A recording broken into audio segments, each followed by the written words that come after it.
Tetangga gue hari ini adalah seorang aktris, model, penyanyi, dan aktivis untuk mental health. Ariel Tatum. Di sini Ariel akan bercerita bagaimana ia bisa keluar dari depresinya dan membangun kebiasaan di hidupnya untuk mengalahkan kekosongan dan mati rasa di hatinya. Juga bagaimana cara dia menemukan kebahagiaan di dalam dirinya walaupun lingkungan sekitarnya masih tidak ideal. Inilah dia kisah tetangga kita.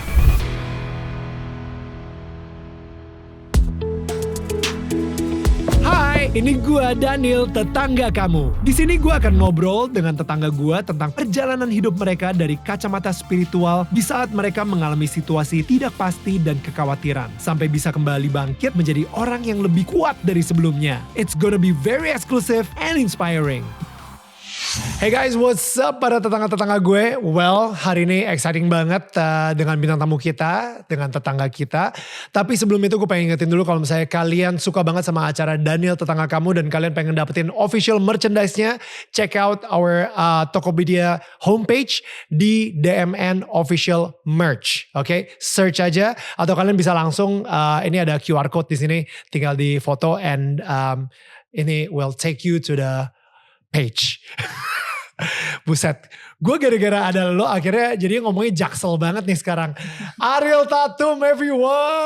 Hai. Gila gue ngomongnya. Kenapa jadi sign gue gak pernah ngomong ke Inggris-Inggrisan loh. Gue tuh selalu dimanapun mencoba untuk selalu berbahasa Indonesia. Indonesia banget gitu ya. Kata ya kayak tadi kita ngobrol-ngobrol bentar gitu tiba-tiba yang kayak gue ngomongnya oke, ini akan membawa kalian to the homepage ya gitu. Nora abis. Dan sekarang juga ada Viola Mananta in the house.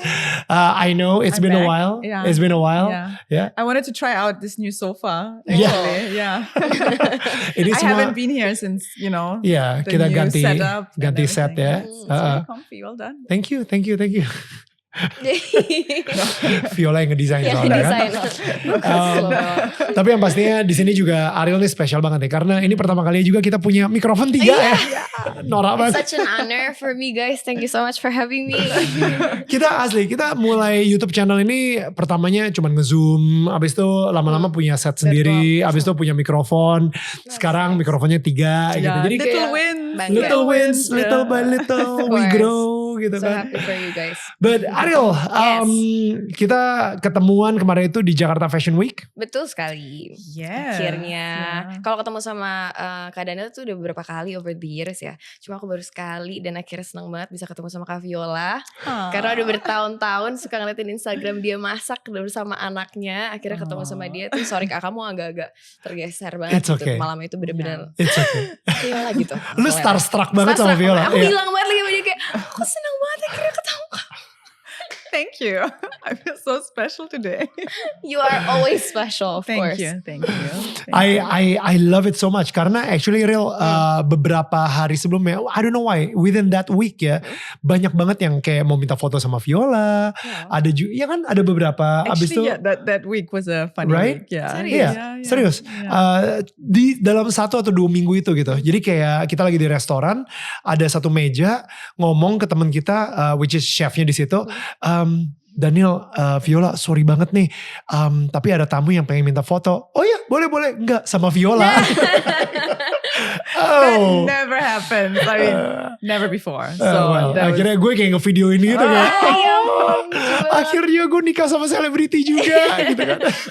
How does it feel? I know, I wake up How next does it to. feel to be me? You know? So dan akhirnya Ariel juga di saat itu, ketemu sama Viola and you were starstruck. I'm just really happy. I felt so honored. Seriously, you were wearing like this beautiful, beautiful dress. Who dressed you? Stella Risa. Oh yeah, it was Stella. Yes. Yeah.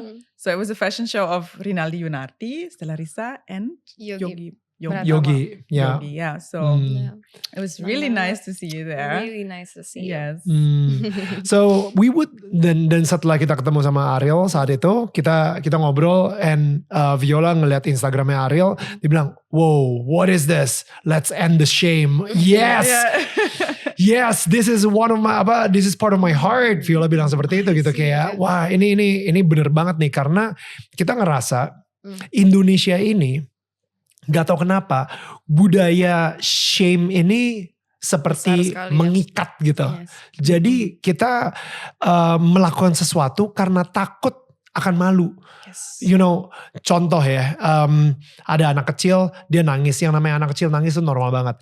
Tapi kebanyakan orang tuanya bakal pertama kali ngomong, "Shh, diem ah, jangan nangis, jangan nangis." Nanti malu sama orang.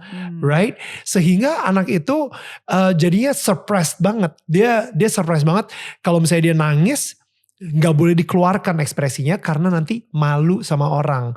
Right? Dan ketika Viola ngeliat di Instagramnya Ariel, let's end the shame, itu kayak wow, kayaknya harus kita undang deh ke Daniel tentang kamu. We would love to know more about you gitu. So let's talk about you a little bit gitu ya. Let's talk about the origin story of Ariel Tatum gitu. The origin story of Ariel Tatum. Jadi sebenarnya awal mula kenapa aku ada di dunia entertain itu gara-gara memang dari kecil kebetulan aku anaknya ganjen. Oke, ganjen Genit. artinya bahasa Inggrisnya ganjen. I need subtitles. No. Ganjen itu artinya seeking for attention banget gitu. Kayak I was very love playful, performing. I Yeah. love to perform to my family sampai akhirnya orang tua aku iseng-iseng ngajakin casting buat iklan. Abis itu 1 dapet, 2 dapet, 3 dapet. Abis itu ada tawaran untuk main layar lebar, drama musikal anak-anak. Pas aku umur 9 tahun itu judulnya Ariel dan Raja Langit. Dan ternyata memang mungkin bisa dibilang berjodohnya ternyata memang di sini, memang harus di sini hidupnya karena I'm still here and I'm loving it. Jadi ketika lu umur 10 tahun casting 8 tahun casting, Oh, terus 8 iklan, abis itu 9 tahun baru film. 9 tahun. Oke. Yes. Dan so what was it like umur 8-9 tahun di dunia entertainment? Pada saat itu sih menyenangkan aja buat aku justru ya. Sejujurnya aku benar-benar masih belum bisa melihat aspek-aspek toksik di dalam dunia entertainment gitu. Justru ketika aku sudah beranjak dewasa baru sadar kok gini ya, kok orang-orang seperti ini, kok lingkungannya seperti ini, kok ada banyak pressure apa ya, norma-norma yang entah dibuat sama siapa yang rasanya kok aku dituntut untuk harus ikutin gitu. Itu sih, itu baru ada pertanyaan-pertanyaan itu tuh justru pas aku udah di usia belasan gitu. Di usia teenager baru ada kayak, kok gue gak nyaman ya sedekat sama orang-orang ini, gak nyaman dalam lingkup kerja ini gitu. What do you mean by that? Ya apa ya, aku merasa aku gak tahu hanya di dunia kita aja Kak, di dunia entertain ini seperti ini karena aku jujur belum pernah kerja di tempat di korporat atau gimana gitu ya. Sure. Cuma aku ngerasa banyak banget tuntutan-tuntutan harus lebih ini, harus lebih itu, harus kurus, harus lebih look a certain way gitu. Dan juga apa ya, banyak sekali orang-orang yang aku merasa bermuka dua gitu, bersikap itu tergantung dengan siapa mereka bicara gitu. Pada saat itu aku punya way of thinking gini. In order for me to survive in the industry, if people are nice to me, I would be nicer. But if you're being apa ya, what's the polite word? What's the polite word? Being a If you're being an asshole, you're messing with the wrong gitu kan. Was that polite?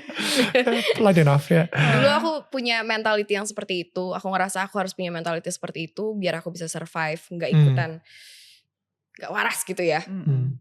Tapi over the years, terutama ketika aku menginjak usia 23, 24, jejeknya banget sih di 25 kemarin ya.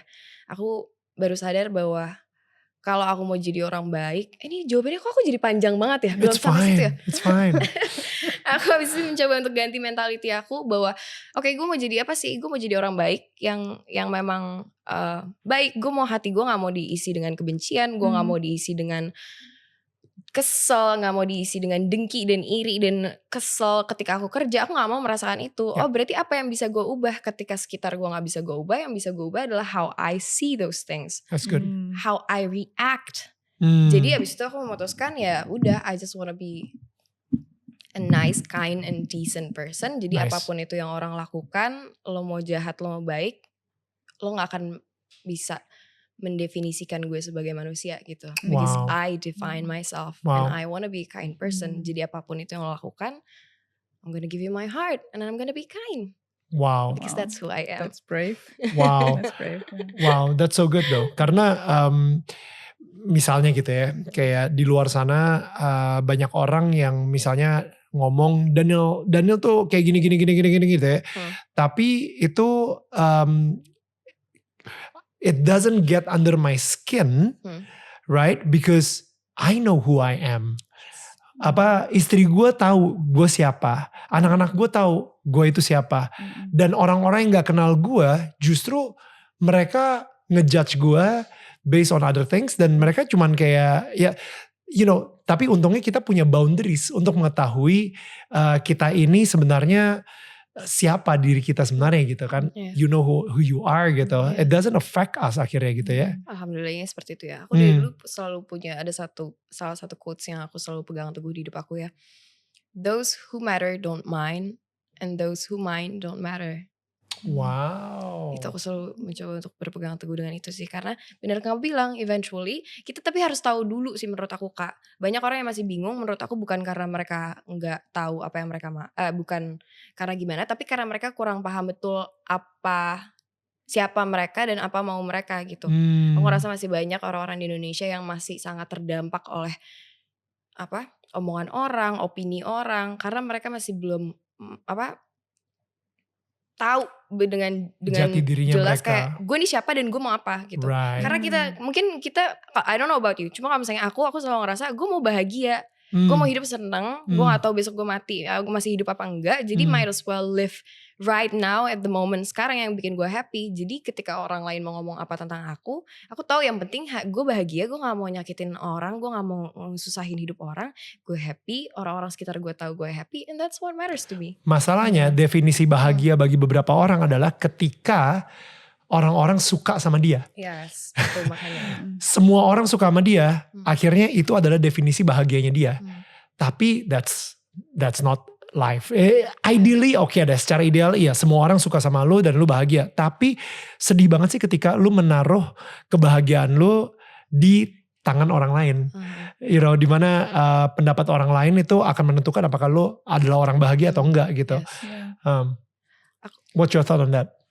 That made me think of this quote I heard recently about courage. And it said, courage is not thinking that everyone's going to love me if I do it, but doing it even if I know that people might not like me.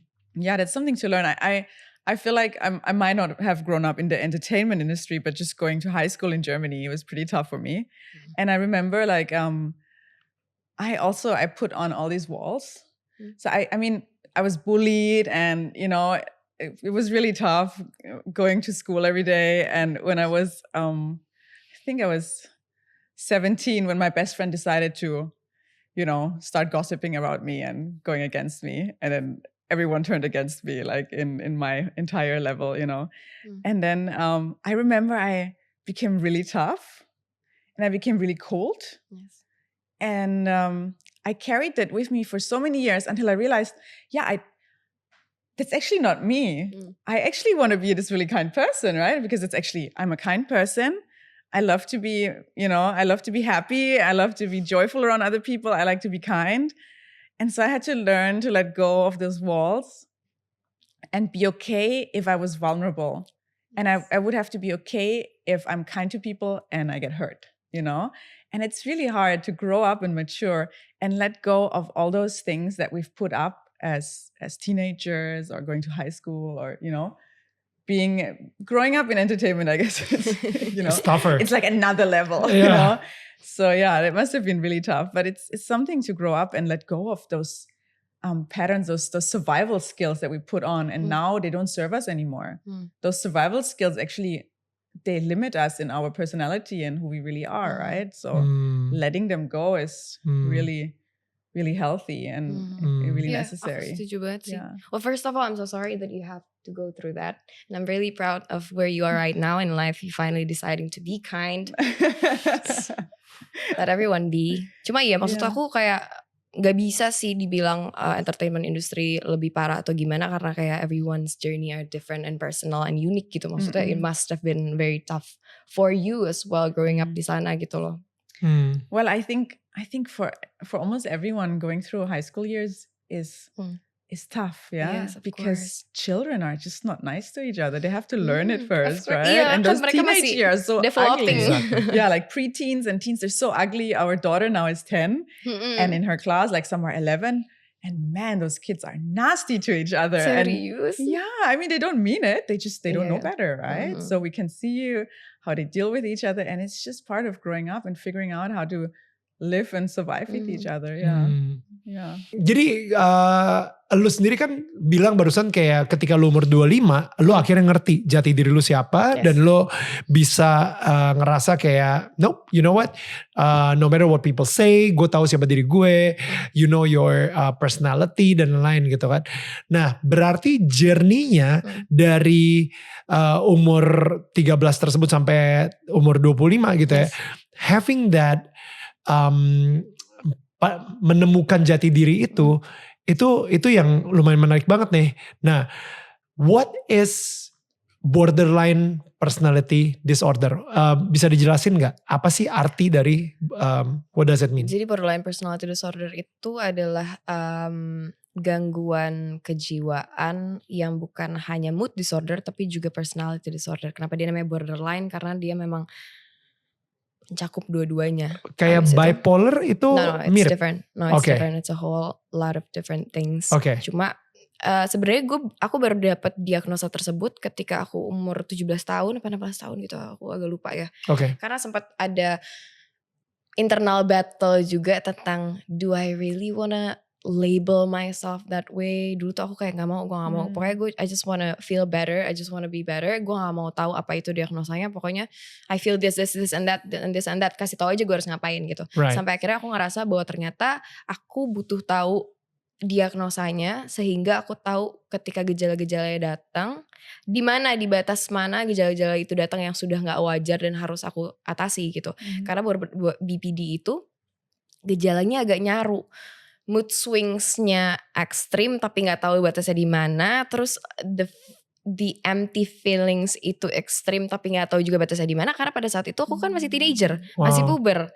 Kayak it's normal things. Kalau misalnya aku ngomong secara biasa, secara lewatan doang, orang mungkin bisa pikir ya udah wajar, lagi hormonal, lagi puber gitu. Tapi ternyata what I experienced was way too extreme dan way too long gitu. Memang lingers ketika yang lain sebenarnya masih bisa beraktivitas, masih bisa produktif, aku nggak bisa sama sekali gitu. What was your question again? Oh, the process. Ya, maksudnya tapi what was that like? Boleh tadi kan ada gejala-gejalanya gitu ya. Gejala-gejalanya itu seperti apa sampai akhirnya mengarah ke suicidal? I was chronically depressed. Pada saat itu banyak lah. Karena dulu tuh aku ganti-ganti psikolog terus karena aku gak nyaman. Abis itu aku ganti lagi, aku gak senang sama apa yang dia kasih tahu ke aku. Abis itu aku ganti lagi. Jadi ada beberapa banyak diagnosa belum finalnya, tapi aku udah pindah-pindah. Tapi aku ngerasa tuh apa ya, chronic emptiness. I was severely depressed. Aku benar-benar gak bisa berfungsi sama sekali. Aku gak bisa berinteraksi sama orang. I get a lot of anxiety and panic attacks. Abis itu karena there's this immense numbness that I felt. Jadi banyak percobaan self harm dan juga hal-hal yang lainnya yang tidak seharusnya aku lakukan gitu. Just to feel something. Yes. Okay. Tapi pada saat itu akhirnya aku bersyukur banget sih. Aku gak tahu kenapa di saat usia 13 itu aku masih punya kesadaran untuk no, this is not normal. I need to do something about this. Akhirnya aku ngomong sama orang tuaku bahwa aku butuh bantuan profesional. Ada rasa takut karena biar gimana pun dulu pun aku sadar bahwa mencari bantuan psikolog dan psikiater itu masih hal yang dianggap tabu sama masyarakat Indonesia gitu. Yeah. Aku pada saat itu takut ketika mau ngomong sama orang tuaku, ntar mereka malu gak ya? Ntar mereka mikir gue gila apa enggak ya? Apa gimana, ntar gue malah diasingkan apa gimana? Tapi ternyata aku bersyukur banget orang tua aku sama sekali tidak ada di dalam stigma tersebut. Dan I get all the support and all the love that I needed. back then gitu loh. Amazing parents. I Yeah. love them so much. I'm so grateful for them. Yeah. Gitu sih. I just want to ask a bit more because I remember feeling a little bit like that after giving birth. Okay. I had this extreme emptiness. And Okay. did you have any outer body experiences, or did you sometimes watch yourself from the outside? I think that's like another different thing. Okay, yeah, I just wanted to know, like, Yes, but I don't think that's berarti psychological ada. thing gitu deh. Oh, I don't know. Enggak, maksudnya kayak gini. No, because Jadi- for me it I was don't know linked though. with numbness and emptiness. I would like be a bit out of myself, and I would watch myself, like Yeah, not that really happened to me as outside. well. I would watch myself laugh. I would watch myself engage with people. I was just like, I felt like I was detached from myself. Oh ya, betul. You felt like that Yes, too? of course. Okay, yeah, I just wanted to know that. I don't know if that's important or not, but yeah. No, of course it's No, important. because I felt like Yeah. that when I was maybe it After- was postpartum depression, but it was never diagnosed because I thought, oh, it just sucks being a young mom and waking up 5 times at night to take care of the baby, and it was just like so hard. But everyone was going through that, so I never really got help, and I never really got a okay. diagnosis. But it sounds really similar to what you experienced, Yeah, of just that I course. never went to suicidal. Yeah. That's good to know. But did you Yeah. like talk to friends and stuff about that? Do you share it with anyone? I think I shared it with Daniel, but he wouldn't know. Yeah, I'm kind of anything. useless. It's like he's like, Jangan gitu I'm juga like, dong. I remember I was like, maybe I should go to Bali and do yoga and find myself. Because I remember I had the cake shop back then. And I thought, oh man, like I'm already doing all these things, but they're not fulfilling me. I still feel so empty, And I thought maybe I'm so sorry. maybe I'm not doing the right job, and like the child is not fulfilling me, the husband's not fulfilling me. Maybe I need to go to Bali. Remember that? And maybe I need to go to Bali and do some meditation and healing. But I mean, for some people that would be Yeah, really of what course, helps. But I remember going, and he said, "Yeah, go. Maybe it's gonna make you feel better." And it just didn't for me, Okay. So How long did it last though? for me, it's like a whole nother story. Like it lasted for a year, I think, I'm so but I didn't sorry get to help. hear that. But it had a different story how it went away. Okay. But we want to focus on your story. Okay. But it's just really interesting for me to hear your story because it feels very similar to what I felt, So it's really interesting. Yeah. No. Yeah. So So, do you Anyway. Okay. tapi aku interest banget sama cerita yang I'm Fiola. so sorry. I feel like I'm No, interrupting this I'm interview. really interested in your story. So now it becomes No, like my help. just yeah, keep going. No, I'm done. I'm No, I'm done know, asking. Yeah, we'll talk about this Yeah. off camera. Yeah. Yeah. It's okay. Yeah. It's okay. But when people feel that, Huh? it's not normal. I think everyone should know Yes. it's not normal to feel this depression for so long. It's not normal to feel empty constantly. It's not normal to feel numb. It's not normal that you cannot feel any feelings of joy or sadness or anger. Because I felt nothing. I remember I felt nothing. Just like you said, you felt Yes. nothing, right? You Yeah. felt so numb. It's not normal. And if you have been feeling this for a long time, no matter what place in your life you are right now, it's okay to Seek help. seek help. Yes, Yeah. you should. Yeah. Harus banget. Jangan, Yeah. Pak. Karena aku ngerasa gini, orang suka nanya ya, tapi maksudnya stres itu kan wajar. Masa hidup gak stres? Itu wajar lah. Maksudnya kayak batasannya tuh di mana kita harus tahu, kita harus cari bantuan profesional. Dan aku ngerasa ya, titik di mana kamu harus cari bantuan profesional itu adalah titik di mana kamu tiba-tiba nanya, ini masih wajar gak ya? Menurut aku itu salah satu indikasinya sih, Wow. Kak. Ngerti gak? Ketika lo the question, aku ngerasa itu adalah salah satu, tubuh kita itu kan, our body is a very intelligent. It's very intelligent gitu loh. Dan aku ngerasa hal-hal kayak gitu tuh adalah hal yang mencoba, yang tubuh kita coba untuk sampaikan ke kita, tapi kan pikiran kita adalah hal yang terpisah sama tubuh kita gitu loh. Jadi aku rasa kalau misalnya teman-teman online di luar sana tiba-tiba kepikir kayak ini masih wajar gak ya? Mungkin di situ kalian harus look deeper untuk nanya ke diri sendiri gitu.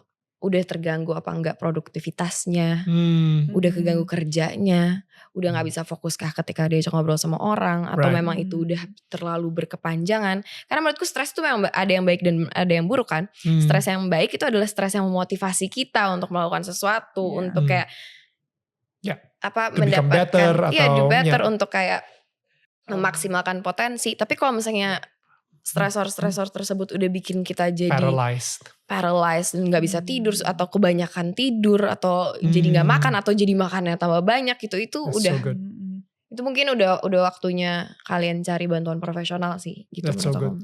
That's so good, real. Let's talk about, lu tadi bilang let's end this shame. Yes. Oke, momen ketika lu sadar bahwa ini bukan sesuatu yang memalukan, itu bagaimana? Karena gue juga pengen tahu nih, kayak tetangga kita di sini mungkin ketika dia lagi dengerin kita ngobrol, banyak dari mereka yang, man, gue ngerasain exactly that, tapi gue terlalu malu. Momen apa triggernya sehingga lu akhirnya bisa membicarakan hal tersebut, dan prosesnya seperti apa? Kalau dari aku pribadi jujur aku gak pernah malu. Aku gak pernah ngerasa malu. Aku cuma takut mama papaku malu. Ketika mereka gak merasa malu. Dan throughout my intense treatments, mereka supportnya luar biasa. Di situ aku ngerasa gue beruntung banget sih ketika teman-teman gue sharing tentang ini ke keluarganya kurang suportif gitu. Right. Dan di situ aku ngerasa pada saat itu aku vakum 3 tahun. Aku sebenarnya pengen banget mengkampanyekan ini, tapi juga masih ragu karena aku nggak tahu aku nyaman apa nggak ceritain tentang ini. Tapi yang bikin aku semangat adalah ngelihat banyak teman-teman aku yang surroundingsnya masih berada di stigma buruk tersebut. Dan juga aku melihat aku ngerasa pada saat itu aku punya platform online yang dengan followers yang cukup banyak, dan aku ngerasa ketika aku balik ya might as well aku mengkampanyekan sesuatu that I'm actually passionate about, that matters to me gitu loh. Gitu sih. Akhirnya gimana? Ketika lu mengkampanyekan, abis itu lu kan sempat khawatir kalau misalnya oh my goodness nanti gue dibilang orang dengan gangguan jiwa. I don't mind with that. You don't mind at all. Okay. Although ngomong sama lo orang gila itu sangat amat nggak appropriate ya. Cuma maksudnya kayak menurut aku pribadi mendingan nggak apa-apa lo labelin gue orang gila daripada gue orang gila tapi nggak ngaku gila. Daripada there's actually something wrong about me that I need to change, tapi aku gak ngakuin itu. Aku mengakui pada saat itu memang aku secara mental tidak stabil, I couldn't function well, tapi at least I seek help gitu. Gitu sih, jadi aku gak apa-apa kalau misalnya orang, bahkan pas aku mulai kampanyein kesehatan mental, karena aku habis vakum lama, orang-orang kayak, itu Sheryl Tatum tuh ngapain sih kayak gitu, cari perhatian banget, udah gak laku ya. But then again, kita gak bisa mengontrol komen orang. Iya, gak bisa nutup mulut semua orang, jadi ya udah. Kan toh niatnya gak di situ, jadi ya udah. Yeah, you know yourself. Yeah, of course. Right. Anything you want to say? Not yet. Okay. Okay. Jadi kalau ketika lu vakum selama 3 tahun dari dunia entertainment, what happened dalam 3 tahun itu? Aku mencoba untuk mendefinisikan kembali aku mau jadi orang seperti apa yang bikin aku bahagia. I was doing a lot of journaling, a lot of meditation, a lot of things that I feel like I needed waktu itu. Jadi aku coba segala macam terapi, coba segala macam types of healing, types of therapeutic things that I can do gitu. Abis itu, ya itu sih most of it yang aku lakukan. Sounds really busy. Ya, aku tapi kesibukan yang sangat menyenangkan sih itu. Karena maksudnya gini, aku tipe orang yang emang dari kecil aku anaknya curious banget about hal-hal yang memang menurut aku menarik gitu. Jadi ketika niatnya tuh sebenarnya nggak selama itu. Niatnya cuma kayak bentar doang, kayak bentar ya mau istirahat 6 bulan gitu. Abis itu keterusan. Dan karena kebetulan manajerku adalah mamaku sendiri memang dari dulu. Jadi memang ya bisa diatur gitu alhamdulillah pada saat itu. Gitu. Dan with those 3 years, lu di rumah bokap nyokap terus tuh? Sama mamaku ya. Sama mama papa gitu ya? Papaku sama mamaku udah pisah. Oh oke. Jadi sama mama banget gitu ya saat itu ya? Iya sama mamaku sama adikku. Oke, sama adik juga. Adik lu bedanya 10 tahun kan? Yes. So itu berarti ketika lu lagi mulai di dunia entertainment 89-nya tuh ya, muncul adik. Iya, lucu banget gak sih? Udah gara-gara lu udah kerja di entertainment gitu, kayaknya bokap nyokap lu gitu kayak kita kayak butuh untuk meramaikan rumah lagi nih. Yang pertama kayaknya itu udah. Si Damas, adikku namanya Damas. Damas itu adalah surprise surprise untuk semua orang, tapi berakhir menjadi berkat lah untuk semua orang. Karena benar-benar kelahiran Damas itu membahagiakan banget untuk aku dan mama papa. Tell me more about that. Karena lu tadi bilang gitu kan bahwa kalau bukan karena Damas, dia itu kayak supporter lu banget gitu. Yes. So, jadi aku tuh gak tahu ya, aku karena banyak momen-momen terendah di hidup aku pada saat itu, dan aku ngerasa Damas itu dilahirkan walaupun sebenarnya mama papa aku nggak pengen punya anak lagi pada saat itu, tapi tiba-tiba dia hadir di kehidupan kita. Kalau untuk di hidupku, aku nggak tahu di hidup mama papa aku dan keluarga aku yang lain. Ternyata kedatangan Damas itu yang bikin aku masih ada di sini sekarang.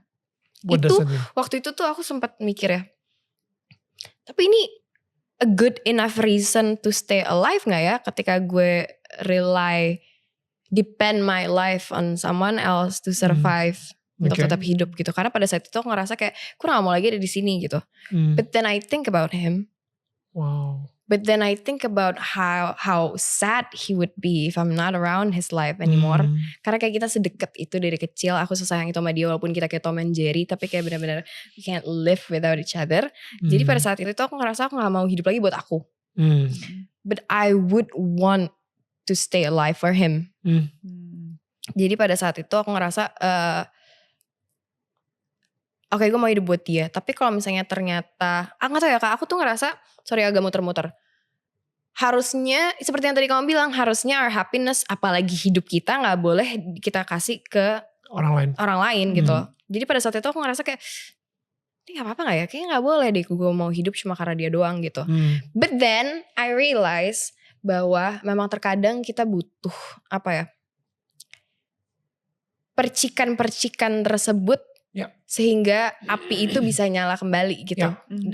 Dan dalam konteks aku adalah mungkin Damas pada saat itu aku ngerasa buat Damas doang aku masih hidup di sini. Tapi ternyata Damas hanyalah percikan yang dikasih sama Tuhan dan semesta in order for me to stay alive. To have a motivation to seek healing, right? Mungkin pada saat itu Tuhan dan semesta tahu, oke, ini nih yang bisa dijadikan kunci utama dulu.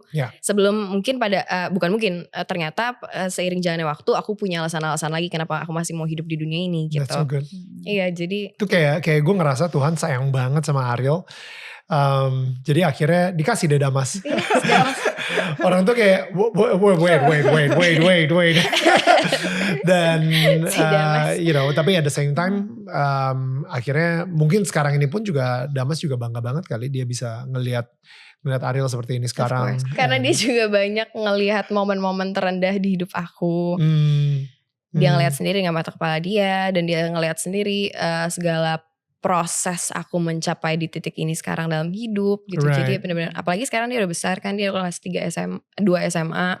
Jadi kayak we can share a lot of stuff together. Bisa sharing segala hal. Jadi he's such a gift from God. I wrote a poem. Jadi salah satu hal-hal terapeutik yang disaranin sama psikolog dan psikiater aku dari dulu adalah untuk nulis.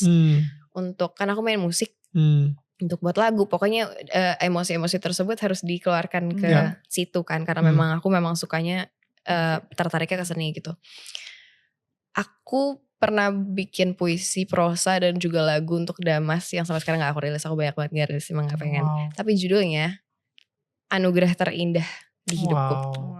Because that's how I feel about him gitu. Aku ngerasa dia anugerah banget dari Tuhan dan semesta buat aku gitu. Dan gue setuju banget bahwa tadi kan gue bilang gitu ya, wah sedih banget kalau misalnya lu menaruh kebahagiaan lu atau mungkin bahkan hidup lu di tangan orang lain gitu. Tapi memang mungkin ada saatnya dimana Tuhan mengizinkan itu terjadi sehingga only for that season untuk menyelamatkan hidup lu, karena Tuhan bekerja dari orang lain juga kan, melalui orang lain maksud gue. Kayak Tuhan bekerja melalui orang lain sehingga satu-satunya yang lu bisa lakukan adalah berpegang ke dia dulu nih sebelum nanti akhirnya lu mengerti untuk berpegang sama dia gitu misalnya. Itu banget yang gue rasain. So I think that for that one season, satu momen pada saat itu di hidup lu, emang lu membutuhkan Damas banget gitu. Tuhan kirim Damas di hidup gue karena gue butuh itu pada saat itu. Amazing that Does your brother know that you Of talk course. about him like that? Of course. And think he's so proud of it. Aw. Tolong ya nggak usah nonton di sini. Well, if any of the viewers have a sibling that they want to say thank you to, don't forget to thank your siblings because I think we don't really honor our siblings Iya, usually. Dan memang nggak tahu ya budaya sini doang atau di sana di luar Indonesia juga. Kalau siblings tuh agak susah untuk mengungkapkan kasih sayang dan untuk actually being Bener. loving to your siblings gitu. Yeah. Bener. We Gue take them actually, for granted. Totally. gue baru baca buku literally. I just read this book. It's called The Blessing dan di situ ada satu part how to bless your sibling. Dia bilang kita sering banget bilang thank you sama orang tua kita, thank you sama spouse kita, tapi kita nggak pernah bilang thank you atau just giving a blessing to your sibling gitu. Dan gue langsung mikir I feel kayak, guilty. right, I feel like me too. I should call my siblings now. There's no happy siblings day. No, what is it? Mother's Day, Father's Day, but there's no siblings day. Yeah, yeah. Kayaknya ada tapi kita nggak tahu ya. Gak Coba peduli. ya. nobody makes it big, right? No, gak peduli gitu ya. Ngapain Karena juga. ya. Tapi itu aku lucunya begitu Damas. Dari Damas kecil sih, dari Damas kecil dia tuh kayak memang mengidolakan aku banget hidupnya. Oh. Dia memang bener-bener kayak apa-apa tuh maunya nempel sama aku. Walaupun Right. kita sering berantem. Dan ketika dia besar pun Gen Z tuh aku ngerasa Gen Z tuh sangat-sangat amat cerdas ya. What's cerdas? Smart. Smart, Very bright smart. gitu. Oh, okay. Mereka very critical, mereka sangat terbuka, sangat pinter deh gitu menurut aku. Jadi aku sama Damas tuh sering punya pembicaraan yang kayak oke, gini caranya kita punya hubungan yang lebih baik sama orang tua kita punya hubungan Wow. lebih baik sama satu sama lain Ya. gitu. Jadi tapi Tom and Jerry-nya tetap tapi at times like kita ngerasa kayak oke, ini kita udah keterlaluan, udah kita sayang-sayang kayak I'm so proud of you, bangga, are you happy, are you okay, kita checking up on each other. Tapi abis itu kayak berantem lagi. Tapi abis itu kayak dam kamu gimana, ya hati-hati ya, terus peluk gitu, kayak mencoba. Tapi bisa, tapi emang gak afdol aja gitu rasanya kalau gak pakai berantem. Jadi tetap saling menyayangi iya, tapi saling menindas juga iya gitu. Setelah 3 tahun lo vakum dari dunia entertainment, Yes. apa yang membuat lo ngerasa lo udah siap untuk balik lagi ke dunia entertainment dan to face the world again gitu? Gak ada rasa siap sih. Aku ngerasa banyak hal di hidup aku yang terjadi justru ketika aku gak siap. Ketika aku mempersiapkan diri sebaik-baiknya gak terjadi. Tapi ketika aku gak siap, mau gak mau harus siap gitu. Tapi that's the beauty of life I think. Jadi pas aku balik kampanyein kesehatan mental, tiba-tiba salah satu teman terbaik aku dalam hidup, Mas Tompi, maksa aku untuk join di project film dia. Pas lagi pandemi ya? Yes. So kayak Mas Tom, enggak deh Mas Tom, masalahnya gue masih gak tahu mau balik lagi ke dunia entertain apa enggak. Kayak aku malah lebih cenderung ke kayak gak mau balik lagi, gue cuma mau kampanyein ini doang gitu. Kalau gue ngambil kerjaan lo gak enak sama yang lain, gue bilang gue udah gak mau main lagi gitu. Terus dia kayak somehow memang dia menggerakkan aku untuk kayak real gak bisa, lo balik lagi, this is your way of life, you're an artist gitu, lo gak bisa. Karena dia kenal aku lama kan, gak bisa, lo ayo santai aja, ini project santai kok kata dia gitu. Ayolah yaudah pikirin ya. Tapi somehow aku over the years tuh aku mencoba banget untuk menyelaraskan pikiran, tubuh, jiwa dan juga semesta gitu loh Kak. Aku gak mau terlalu being too hard on myself, aku gak mau terlalu keras kepala dengan apa yang aku mau. Aku selalu mencoba untuk melakukan hal-hal yang bikin aku reconnect sama diri dan sama semesta. Kalau misalnya memang ternyata itu jalan yang harus aku ambil, ya aku ambil. Jadi aku coba pikirin, aku coba rasain apa yang harus aku lakukan, dan ternyata memang aku drawn ke keputusan yang ambil gitu. Di momen aku mau memutuskan untuk ngambil film Mas Tompi, di situ juga aku tahu bahwa dengan ini aku menyatakan aku kembali ke dunia entertain. Sejak saat itu aku kembali kencengin lagi. Aku percaya banget sama kekuatan alam bawah sadar kita. So I tried so hard to put on my subconscious mind bahwa dengan langkah yang gue buat ini, dengan pribadi yang baru ini, dengan hati yang saat ini gue udah lebih tahu apa yang gue mau, aku berdoa untuk dipertemukan hanya dengan orang-orang yang visi dan misi dan juga value-nya dalam hidup selaras dengan jalanku. So good. Yang memang juga yang gak punya niat jahat sama aku dan juga orang-orang sekitarnya. dan yang memang menyenangkan untuk hidup aku dan saling mengisi kebahagiaan untuk satu sama lain. Dan alhamdulillahnya ketika aku ngerasa ketika kita memang menanam itu di diri kita, ya yang keluar ya itu gitu. So ever since I decided to go back to the entertainment industry, aku ngerasa beruntung banget karena aku benar-benar surrounded by people that actually have the same value in life as me gitu loh. Gitu So did you have to learn to say no to many things that were not aligned with your values? Iyalah, of course. Tapi itu bukan hal yang sulit atau yang baru aku lakukan. Memang dari dulu aku seperti itu. Cuma how I handle it, gimana aku menghadapi aja sih. Gimana aku menghadapi situasi tersebut gitu. Yang seperti tadi aku bilang, dulu mungkin aku punya mentality kalau orang baik sama gue, I can be nicer. But if you're being bad, then I can be a worse person gitu. Tapi gak lagi dengan itu gitu. Karena aku merasa begitu aku balik, aku ketemu sama orang-orang yang dulu aku gak suka. Dengan aku tuh suka ngumpulin energi dulu, gather all the energy that I need untuk ketemu sama orang-orang yang aku tahu akan draining, akan bikin capek, akan ada bad vibration dari mereka. Aku selalu put extra energy and I give extra love to them. Wow. Itu aku ngerasa itu yang sangat life changing buat aku. Karena itu benar-benar definisi yang selama ini aku pikir bahwa you cannot change things, you can only change how you perceive that things gitu loh. And how you respond. Dan how you respond. Dan itu ternyata benar-benar berubah sekali ketika orang-orang yang dulu aku tahu seperti apa dan dia sekarang seperti apa masih seperti itu. Tapi ketika aku ketemuin dia dengan all the dengan energi aku yang utuh, yang gak lagi capek dan dengan kasih gitu loh Kak. Where do you find that love in you? Baru mau nanya. Where do I find that love in me? I think it has always been within us. Tapi kadang suka keselimur sama hal-hal nasty yang ada di dunia ini sih. The bads in people, the disappointments that we experience gitu. Aku kadang ngerasa banyak orang yang kayak gue kayak gini tuh ya karena gini gitu, karena all these bad things that happen in my life gitu. Tapi ada satu titik di hidup aku yang aku ngerasa gue gak mau didefinisikan oleh apa yang pernah terjadi di hidup gue, apa yang orang lain pernah lakuin ke gue, apa yang I have to go through sampai gue jadi bitter gitu. I don't wanna be a bitter person gitu. And I used to be so bitter about it gitu. I used to play victims about it. Well, I'm like this because of this and that gitu. Tapi ternyata aku ngerasa aku merusak pikiran, jiwa dan ragaku sendiri gitu loh. And I don't wanna be that. So aku banyak banget momen aku mencoba untuk, aku merasa di titik aku sudah tahu bagaimana mencintai diri aku sendiri. Aku jadi bisa lebih punya compassion dan juga pengertian dan juga kasih untuk orang lain gitu loh Kak.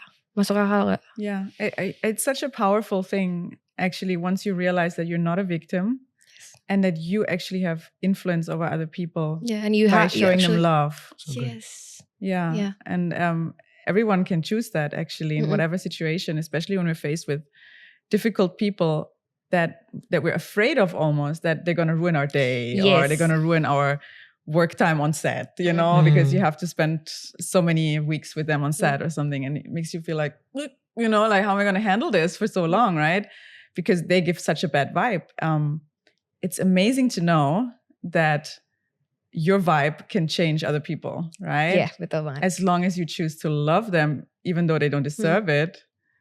And that kind of changes the atmosphere in the workplace. It changes the atmosphere at home. It changes the atmosphere everywhere.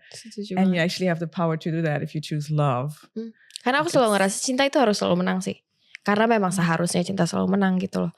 Kebencian, rasa dengki, rasa iri, segala macam rasa kompetitif yang tidak sehat tuh menurut aku bisa dikalahkan dengan compassion, love and compassion gitu loh. Tadi kan Ariel sempat bilang bahwa kalau misalnya udah tahu nih mau ketemu sama orang dengan bad vibe gitu ya, lo harus benar-benar kayak mempersiapkan diri banget, abis itu mengisi diri lo dengan kasih lagi, lebih wah gitu kan. Gue ngebayanginnya kayak Dragon Ball gitu tau gak lo yang ya kayak kumpulin dulu. Abis itu gue love bomb loh ya. Exactly. Abis itu with kayak positive and love energy ya. Right. Karena aku ngerasa orang-orang yang kurang baik, kurang nice, kurang ramah, kurang bahagia itu ya mereka kurang kasih sayang dari diri mereka sendiri gitu loh Kak. Ngerti gak?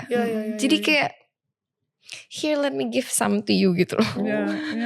Karena bener, aku ngerasa orang tuh cuma butuh disayang dan di apa ya, dimengerti gitu loh Kak. Jadi aku ngerasa ketika orang-orang datang dengan energi yang mereka tunjukkan yang kurang baik itu dengan rasa marah dan lain-lain, they just need love. Itu sih menurut aku. Aku gak tahu being naive apa enggak ya. That's what I believe. Karena itu kelihatan banget ya. Kalau misalnya gini deh, gue lagi kurang tidur gitu ya. Man, I get. Gue cepet banget marah. Maksudnya cranky ya. Cranky banget. Misalnya kurang tidur atau enggak. Itu kan ketika lagi energi lagi drain gitu kan. Lagi capek misalnya kayak gitu. Atau sering banget gue caught off guard. Tiba-tiba ada orang yang ngomong sesuatu, gue jadi lebih sensitif, gue ekstra sensitif. Dan gue ngerasa kalau misalnya gue tidur, gue I don't know, like do my certain routine, you know, gue olahraga, makan bagus gitu ya. Makannya juga pas, gak ngerasa kayak, you know, dan habis itu gue juga doa juga dan lain-lain. Itu adalah cara gue untuk yang tadi itu, yes. you know, ngisi energi itu, exactly. Kan? Itu hal yang refilling atau refueling, right? Refueling your love energy gitu.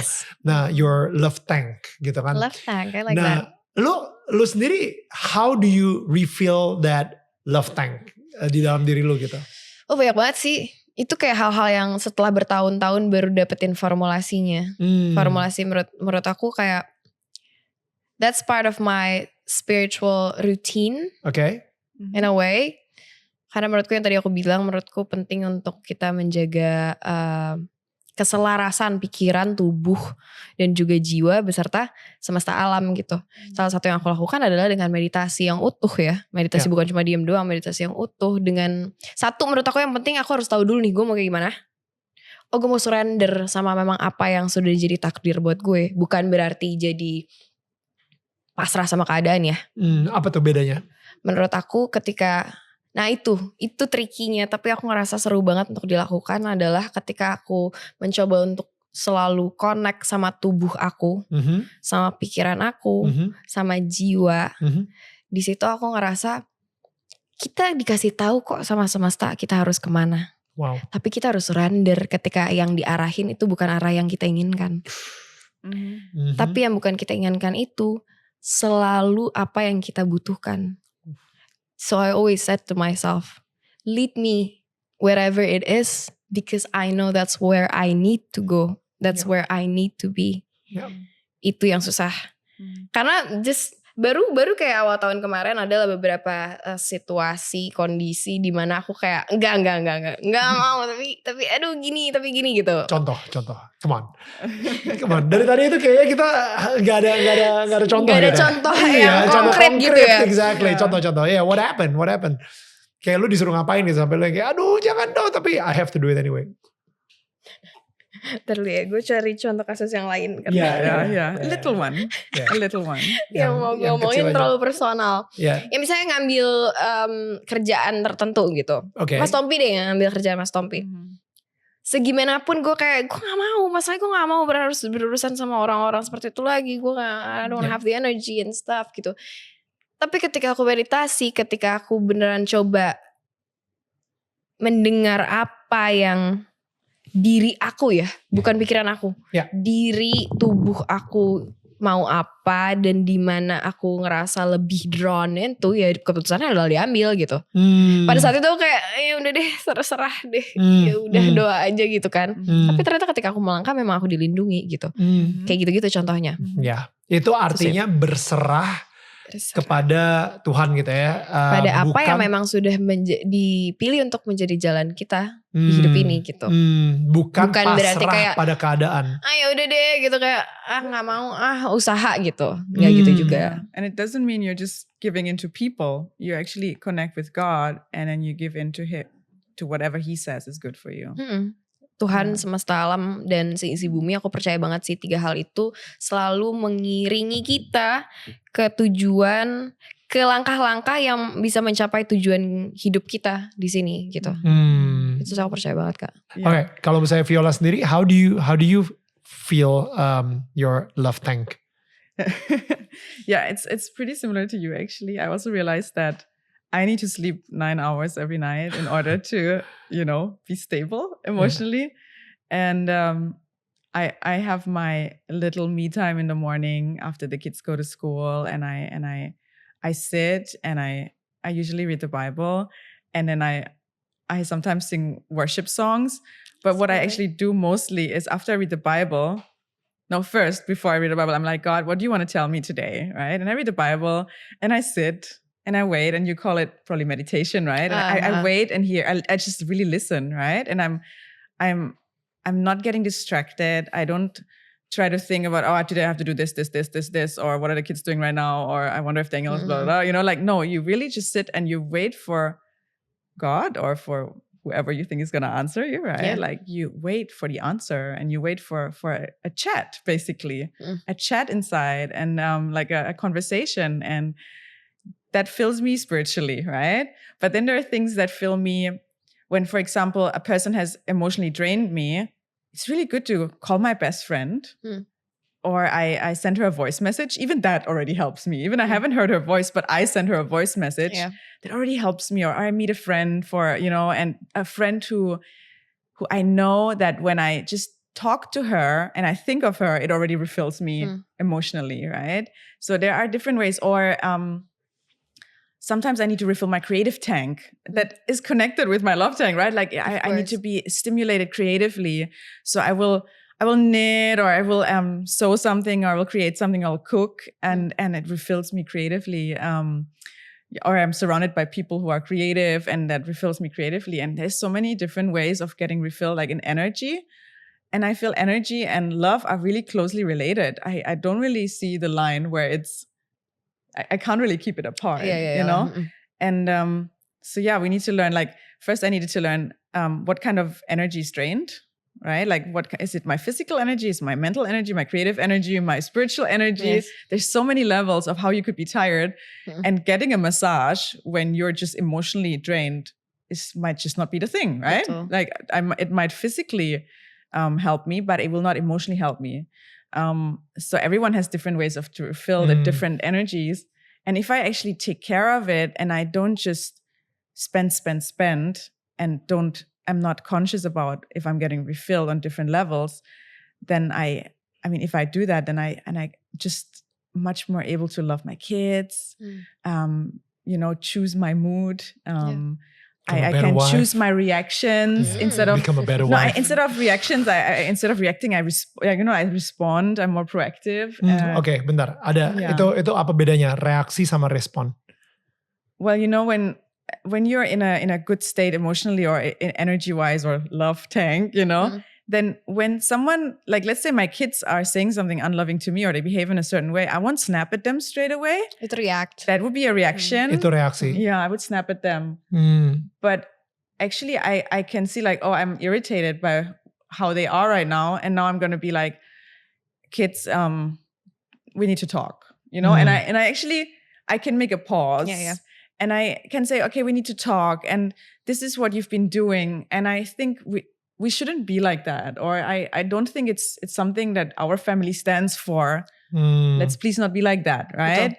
And so that's a response. And the result of that is probably that my kids get it, that something's, they shouldn't behave like that, but they don't get hurt. Because otherwise I would just hurt them with my reaction. Wow. Jadi reaksi adalah tindakan yang kita buat tanpa berpikir panjang gitu kali ya. Iya. Langsung konstan di saat itu juga gitu. Tapi respon adalah hal yang kita udah tahu dengan kesadaran utuh mau kita lakukan gitu. Iya. Dan kalau misalnya tadi ya ngomongin soal tadi kan Ariel sempat ngomong bahwa lu pengen melakukan sesuatu,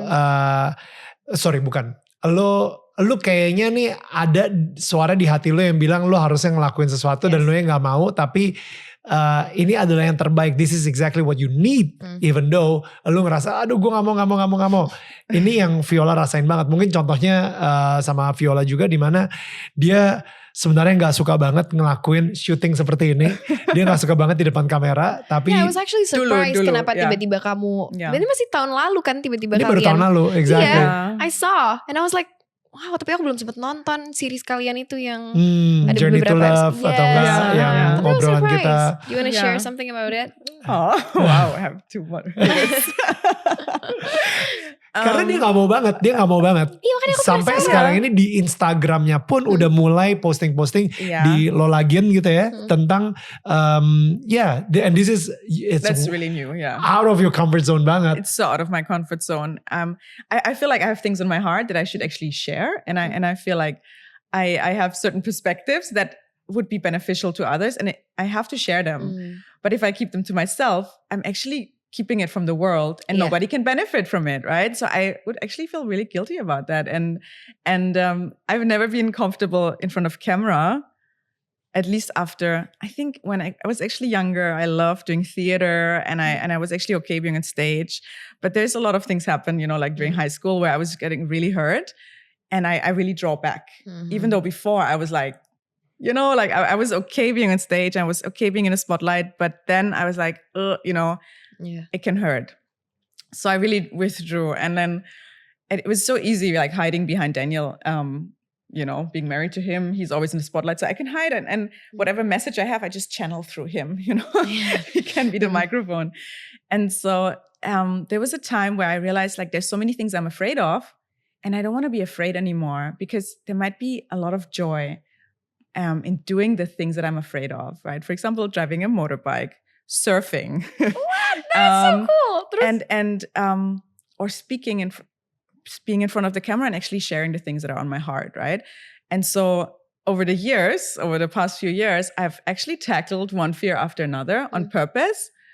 One thing I haven't done is parachuting, but maybe that will be next.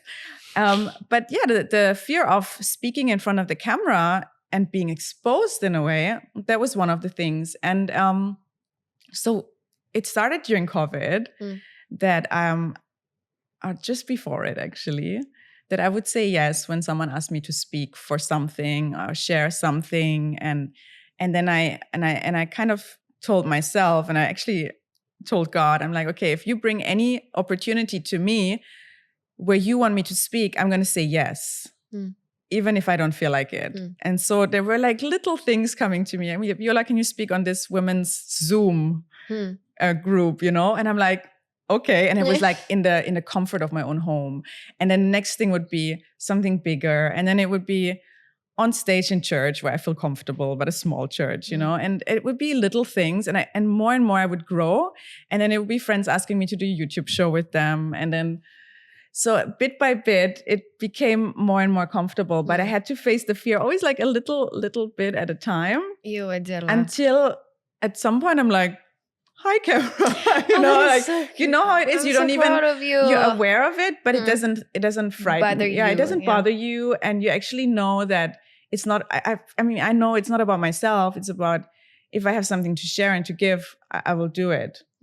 Just like what you're doing, right? Like you are not ashamed, because you know that when you share about the issues that you have mentally or had before, it can actually help people. Yes. And it makes you so happy knowing that other people find freedom in you being so brave to step into that shame zone and say, okay, I'm brave enough to face the shame. If others are not, let them share in my courage. I give them my courage if they cannot do it themselves. And it is something that is absolutely rewarding, and it makes it's liberating. It's liberating, yes. And it gives you a certain glow. I mean, you have it, you have that glow of, I might have issues, but I have the courage to stand up and actually be there for so many others who have the same issues, who don't have great parents like I do, who don't have parents who support, but you will support them mentally, like even if you don't really know about them, by just you speaking your truth and your courage on screen, it just gives them strength. Yeah. That's I'm so why. proud of you. I'm proud of you too. Keep Look going, at your girl. wife, Kak Daniel. She's amazing. Oh my God. You're Yeah. amazing. You're amazing. I love that you are so brave. I'm so Yeah. proud of you. You're so brave too. Women supports women. Yo, look at that. No, I support everyone. Okay, Yes. wait. Women supports Yes. everyone. Also men. Yeah. Real. Yes. Jadi tadi tuh yang gue perhatiin dan Hmm. apa kata Viola benar banget, dimana sepertinya Hmm. Ariel Tatum yang dulu sama Ariel Tatum setelah vakum sekarang balik lagi ke entertainment, itu adalah dua Ariel Tatum yang berbeda. Yes. Yang pertama tadi itu sepertinya it's all about herself. Tapi Ariel Tatum yang sekarang sepertinya untuk orang lain.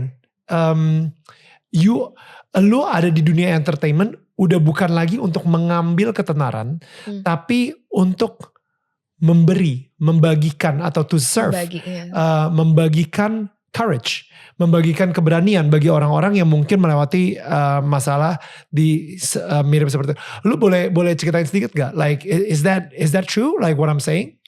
Gak tahu ya, mungkin kalau misalnya kamu dan beberapa orang mandangnya seperti itu ya alhamdulillah gitu. Cuma maksudnya aku selalu ngerasa gini sih, apa yang bikin aku semangat untuk mengkampanyekan ini adalah dulu ketika aku mengalami masa-masa sulit di dalam hidup aku gak punya sosok public figure yang bisa aku jadikan contoh.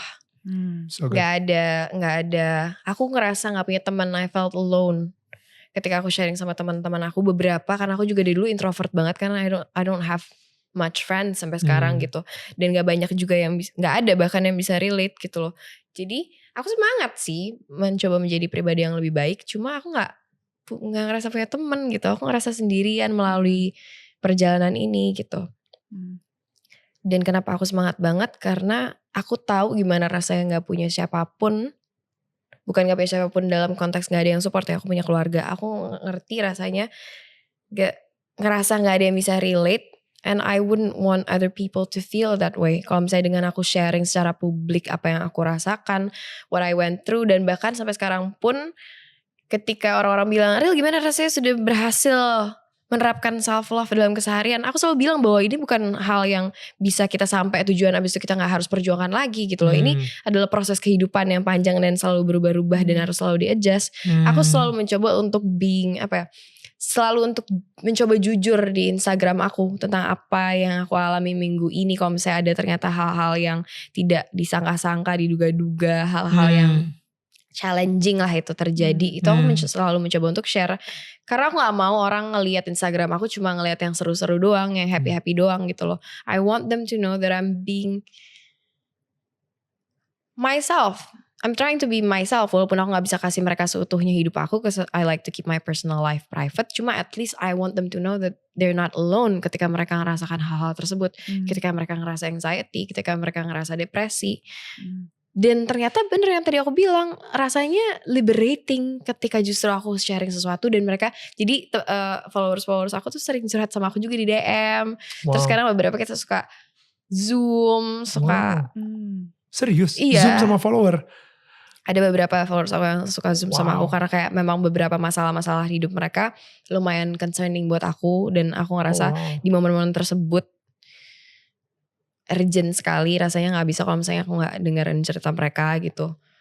Itu aku suka ajak mereka ngobrol, cause I know how it feels like to have to feel like you have nobody that would understand how you feel gitu. Jadi ketika aku ngerasa walaupun aku gak akan pernah tahu exactly apa yang mereka rasakan, cuma at least kayak gue di sini gue mau dengerin, gue tahu karena gue pernah ngalamin AIUEO gitu loh. Kayak gitu-gitu sih. Jadi intinya ya I just want them to feel and to know that they're not alone gitu. Ada ketakutan gak sih bahwa lu akan menjadi, gak tau ya, gue denger kayak gitu gue jadi burden tau gak lo. Gue kayak denger, misalnya gue ngebayangin gue ngedengerin peran-perannya orang dan habis itu nge-zoom sama mereka, dan kayak gue harus menyelamatkan hidup mereka dan gue harus membuat mereka sembuh. Nah, You know what I mean? Like Yeah. savior complex gitu. ngerti. Ada gak ketakutan itu? Banyak juga orang-orang yang pas di seminar aku selalu nanya kayak gini, Kak gimana ya kalau misalnya kita untuk meyakinkan orang bahwa mereka tuh butuh bantuan tapi mereka gak sadar gitu. Sedangkan kita orang-orang yang sayang sama dia tuh pengen ngasih tahu nih lo bisa merasa lebih baik gitu. Aku selalu bilang bahwa tujuannya, niatnya harus sadar, harus utuh dulu, harus kita dengan sadar jalan dan menemani mereka tanpa ada rasa oh gue bisa nih menyelamatkan dia, oh gue bisa bikin dia ngerasa lebih baik gitu. Karena menurut aku kita nggak bisa membantu siapapun ketika dia nggak mau membantu diri mereka sendiri. Jadi aku selalu bilang bahwa yang kita bisa lakukan hanya satu, mendengarkan. Dua, ketika mereka mau ya kasih nasihat menurut kita seperti apa. Tapi jangan paksakan mereka ikut karena yang bisa, what works for us doesn't mean would work for them gitu loh. Right.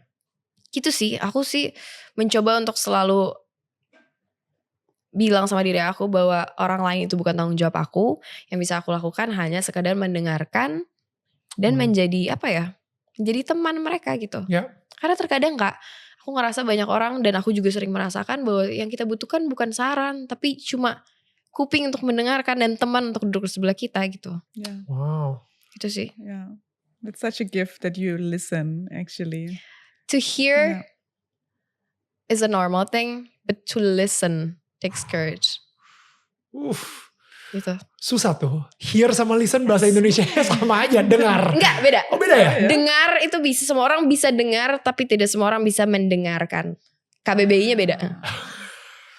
Serius. Grammar lesson today. There you go. Semua orang bisa dengar, tapi tidak semua orang bisa mendengarkan. Dan aku mau menjadi orang yang selalu mendengarkan. Wow. And it's not always that we need to give solutions, right? Exactly. Sometimes you just need to listen and then suddenly they find a solution themselves, right? Betul. Iya, karena memang kebanyakan sebenarnya kita semua di dalam tahu harus gimana gitu kan. Yeah. Tapi kadang ya, mama aku tuh dulu selalu bilang kalau misalnya kayak air kopi tuh ya, kalau seperti kayak masalah hidup tuh seperti air kopi. Kalau misalnya kamu aduk terus, ya nggak bakal ngendep. Diemin dulu sampai ngendep ampasnya, baru kamu bisa lihat. Oh gitu. That's beautiful. That's beautiful. Yeah. Gue perhatiin tadi di sini, gue pikir itu ada mall. Kena itu ya, nggak lo pikir kena pulpen? Kena pulpen gitu ya. But it's actually a tattoo. It is ya. Right? Jadi ternyata Ariel tattoo. Gila, maaf kepada kru-kru kita yang kayak baru aja rolling their eyes. We have to have the sign of applause, you know. Applause sama laughing, ketawa gitu kan. Nah, bener-bener gak dia? boleh Kak, ya boleh. Makasih. Jadi, can you tell like what is that? The Ini tattoo. semikolon itu adalah simbol yang kita gunakan ketika kita mau mengakhiri sebuah kalimat, tapi kemudian memutuskan untuk melanjutkannya. Kasih lihat dikit dong. Oke, semikolon itu artinya titik koma ya? Ya, titik koma. Oke. Jadi ini symbolize how I once thought about ending my life, but then decided to still be here. Wow. Let's talk about that. Itu tahun berapa? Pas aku umur 13 tahun tuh tahun berapa Oke, ya? umur 13 tahun. 13 tahun, abis itu lagi di usia 16 tahun, habis itu lagi di usia 18, habis itu udah. Oke, lu tadi sempat ngomong suicidal, Yep. right? So, what triggers it? Apa yang bikin lu jadi mempunyai pikiran suicidal dan yang membuat titik Inspirasi titik koma itu? titik koma ini BPD ku. Oke. Ya, itu Lu benar-benar gak tahan banget sama BPD itu. BPD itu the feeling of numbness, the feeling of emptiness, the feeling of not knowing what I want to do in my life and who I want to be, and the fact that I don't want to be anything and I don't want to be here gitu sih. And it was just too much for me. Impactnya ke orang-orang di sekeliling lu seperti apa sih? Oh, kalau itu kebetulan saya kurang tahu because I was too busy with my fight, with the battle, with the internal battle that I had to go through. Cuma abis itu kita kayak sempat ngobrol ketika aku sudah bisa dibilang lebih sudah pulih ya, ngobrol sama mama papaku dan Damas, orang-orang terdekat aku, ya pastinya mereka sedih banget lah. They were heartbroken, dan terutama kedua orang tua aku pasti secara tanpa mereka sadari dan tanpa mereka inginkan pasti mereka self blame lah gitu. Tapi untungnya pada saat itu juga banyak keluarga dan juga psikolog-psikolog yang membantu mamaku juga untuk tahu bahwa there are better things that we can do to make things better gitu. Umur 13, habis itu umur 16, habis itu umur 18. Itu kan lu secara karir tuh udah sangat baik ya. Maksudnya apalagi udah duet juga sama Ari Lasso, dan nama Ariel Tatum tuh dikenal banget. Everybody di entertainment tuh kayaknya tahu banget lah siapa Ariel Tatum gitu. Secara acting juga bagus dan lain-lain. Nah, kenapa bisa It had nothing to do with the career. Gak ada hubungan sama karir. Gak ada hubungannya sama sekali. It had nothing to do with school. It had nothing to do with anything. It just happens. Menurut aku ya itu salah satu memang hal yang harus dilalui. Karena kalau misalnya gak ada kejadian-kejadian tersebut, I wouldn't be here with this cara pikir aku, value aku dalam hidup. Jadi aku ngerasa memang gak bisa di pinpoint up kenapa itu terjadi despite everything. Itu gak bisa sih, gak bisa diaplikasikan dalam konteks ini gitu menurut aku. Karena memang sudah jalannya harus terjadi gitu. That's what I like to think gitu about what happened back then. Dan ketika umur 18 tahun, that was the last time lo, dan mungkin karena ada hubungan juga sama Damas juga ya. Tadi kita udah sempat ngobrol juga di mana Damas tuh jadi kayak at that time sort of like bait gitu. Iya, penyelamat dia gitu. bait gitu sih buat pancingan banget gitu ya. The life ring, right? Like the apa itu life ring? Apa sih orang kalau misalnya mau tenggelam gitu dikasih life ring? Oh iya benar. Iya benar aku setuju. I don't know the word for it actually. My English is not so good. Sorry. Aku mikirnya lifeboat gitu, tapi maksudnya ya ban lah. Iya itu. Ban buat selamatin tenggelam ya. Iya. Nah, setelah itu kenapa sampai hari ini gitu ya, lu belum mempunyai, bagaimana lu bisa pulih dari itu semua dan apa yang terjadi itu? Maksudnya mengetahui bahwa ada sesuatu ada sesuatu kondisi yang ternyata lu punya, dan apakah ada perubahan situasi juga, seperti karena kalau misalnya ada yang mempunyai masalah yang sama, mereka juga mungkin pengen tahu bagaimana sampai akhirnya Ariel bisa functioning lagi, bisa merasakan sesuatu lagi. Yeah, not just functioning, you're conquering. You're not just functioning, yeah. I mean, there is more to getting healthy and than just functioning, right? Aku banyak sih. Pertama aku gak pernah ada rasa takut untuk minum obat, untuk dibantu juga dengan obat. Karena masih banyak teman-teman yang juga ke psikolog tapi masih belum berani ke psikiater. Menurut aku penting untuk kita dapat bantuan dari medication. Banyak yang takut addiction kan? Iya, menurut aku itu kecanduan. Menurut aku itu tidak mungkin terjadi karena kita kan selalu diresepin sama dokter yang memang sudah paham, dan kita bisa selalu dikasih coba dulu cocok apa enggak obatnya sama kita gitu. Menurut aku medication itu penting ketika memang gejala-gejala yang kita alami itu sudah sangat mengganggu produktivitas dan kewajiban kita dalam hidup gitu. Jadi satu itu sangat membantu aku untuk bisa berfungsi. Nah itu yang membantu aku bisa berfungsi lagi dalam keseharian, itu salah satunya medications dari psikiater. Tapi menurut aku itu juga harus dijalani dengan niat yang utuh dan tekad yang bulat untuk memang aku mau jadi pribadi yang lebih baik lagi gitu. Karena seperti yang tadi aku bilang, semua orang sedunia bisa mencoba untuk bantu aku, tapi kalau aku gak mau bantu diriku sendiri, gak akan ada perubahan itu gitu. So are you saying that you shouldn't just take the medicine and say, okay, of course, I'm now functioning because of the medicine, I'm gonna stay there. Aku karena pada saat itu menurut aku functioning bukan tujuan utama hidupku. I don't want to be able to just function. I want to actually live my life and experience things and actually be present about those experience gitu loh. So good. Jadi pada saat itu seperti yang tadi Kak Daniel bilang, kita gak bisa rely our happiness on other things other than ourselves gitu. Jadi pada saat itu kebetulan aku memang punya niat yang sangat gigih untuk gue mau bahagia dalam hidup ini. Oke, definisi bahagia lo apa? Ternyata along the way aku ngerasa bahagia aku gak bisa didefinisikan atau dipinpoint akan satu hal. Menurutku bahagia itu keputusan kita. Kita yang memilih kita mau bahagia atau enggak. So ever since every day I wake up dan memutuskan untuk diriku, oke, hari ini gue mau bahagia apapun itu yang terjadi. Mau gue gak dapet kerjaan yang gue inginkan, mau ternyata selama gue kerja banyak challenges yang harus gue laluin, aku selalu mencoba untuk memilih untuk bahagia dan bersyukur. Itu a lot of therapies as well, a lot of journaling, a lot of meditation, a lot of trying to listen to my body and what it needs. Dulu tuh aku benar-benar jarang tidur.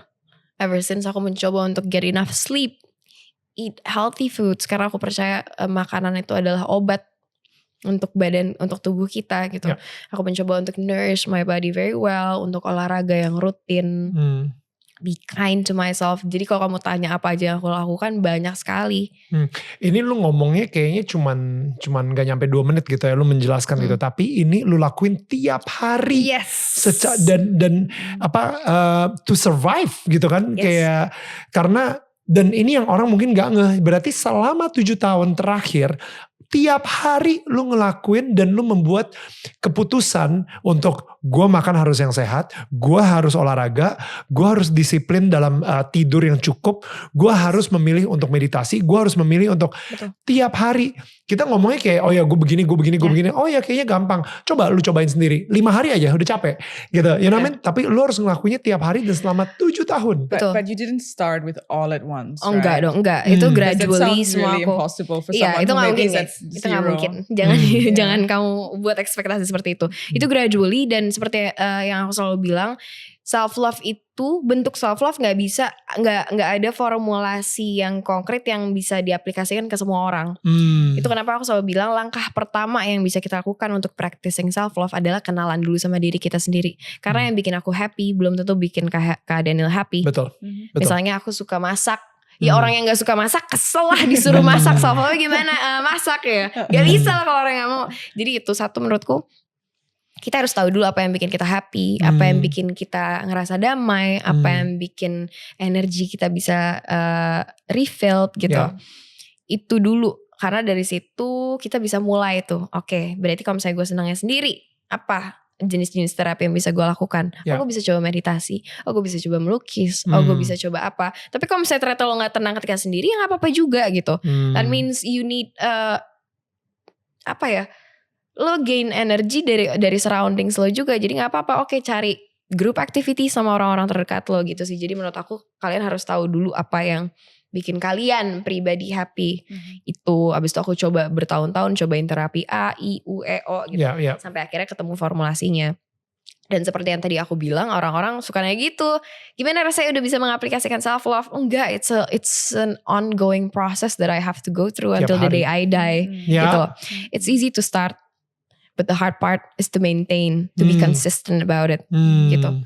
Tapi karena aku sudah merasakan impactnya yang positif di hidup aku ketika aku mengaplikasikan self love, ketika aku melakukan itu semua, jadi lifestyle, merubah itu menjadi lifestyle. Ketika aku melenceng sedikit, aku sangat merasakan efeknya ke diri aku, dampaknya. Gimana aku energinya jadi low, I feel awful about myself. Actually, just the other week I felt that way. Maksudnya? Dan aku what happened? Jadi aku kerja, I was working bisa dibilang quite non-stop sejak awal tahun kemarin. Dan aku baru sadar aku belum ngambil break yang cukup lama untuk aku bisa be in nature dan beneran gak mikirin kerjaan sama sekali. Dan ternyata aku burn out. The love tank again. Ternyata aku burn out. Dan aku lupa olahraga. Dan aku makan sembarangan. Aku gak bilang aku makan sehat selalu. Aku mencoba untuk selalu conscious eating. Aku selalu sadar apa yang aku makan. Ketika aku pengen sesuatu ya aku makan. Tapi secukupnya. Aku lebih memilih seperti itu daripada aku tahan terus suatu hari membludak. Abis itu malah jadi aku gak punya kontrol. Jadi aku selalu kasih diriku apa yang aku mau makan pada saat itu.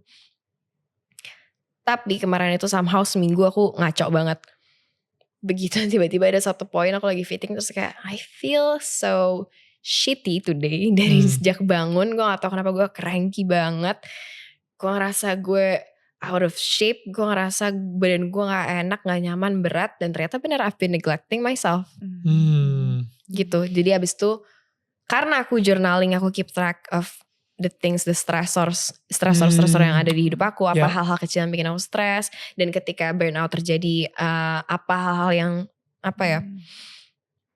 cocok aku lakukan selama ini. Ketika misalnya oke, masalahnya solusinya ini waktu itu. Ini ada lagi nih terjadi yang similar, yang mirip sama masalah C. Waktu itu cobanya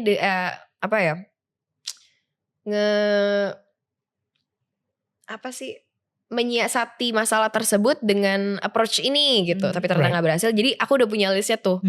Harus ngapain. Trial dan errornya apa. What works for me and what doesn't gitu. Jadi ternyata I've been neglecting. Dan ya udah aku mencoba untuk ya udah validate the emotions and the thoughts. Bahwa I felt shitty. Oh ya berarti apa yang harus gue lakukan.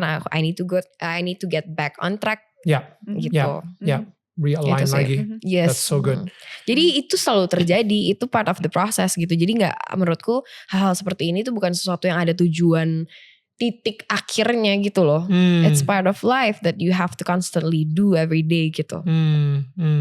Itu juga sih yang buat gue kadang-kadang gue juga suka kesel sih soal si hustling culture ini gitu. Orang dituntut ya. Secara tidak langsung ya? Secara tidak langsung untuk produktif, kalau enggak lo failure. Dan lo orang gagal. Exactly. Or a waste of money. Terus orang suka mau sukses tapi males gitu. Wow. So I think emang ada bedanya ya antara males atau males-malesan dengan istirahat. Betul. Right? I think motivasinya beda gitu. Kadang-kadang menurut gue ada yang namanya procrastination, which is like ngundur-ngundurin kayak aduh besok aja deh. Padahal sebenarnya lu tahu lu bisa ngelakuin itu, tapi lu malas aja. Menurut gue itu malas gitu. Dan menurut gue itu tidak produktif dan itu malas. Tapi ketika lu sudah do your best, udah melakukan semuanya dengan baik dan benar, dan tapi kayak tadi lu bilang, lu kayaknya udah hampir burn out.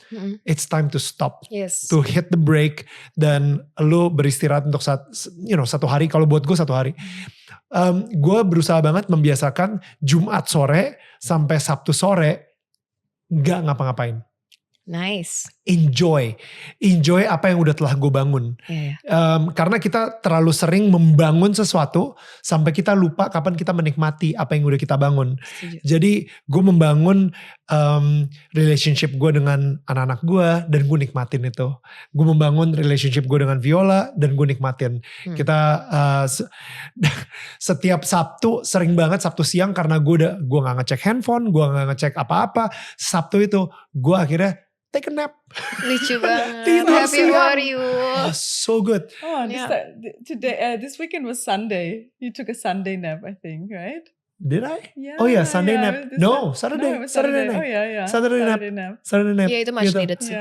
Ketiduran. So I told the kids, shh, don't go into the room. Yeah, daddy's sleeping gitu. Daddy's sleeping. Dan abis itu gue bener-bener justru hari Minggu sampai hari Jumat berikutnya I can give my best.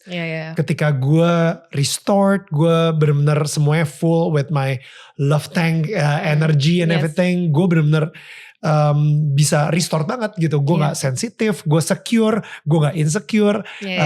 Kalau misalnya ada orang ngomong sama gue tentang apa, gue yang kayak meh. Cuman kalau misalnya gue lagi capek, apakah itu benar? Apa yang dia bicarakan tentang gue? Gue jadi insecure kayak gitu. Jadi tapi emang kita butuh saat untuk beristirahat.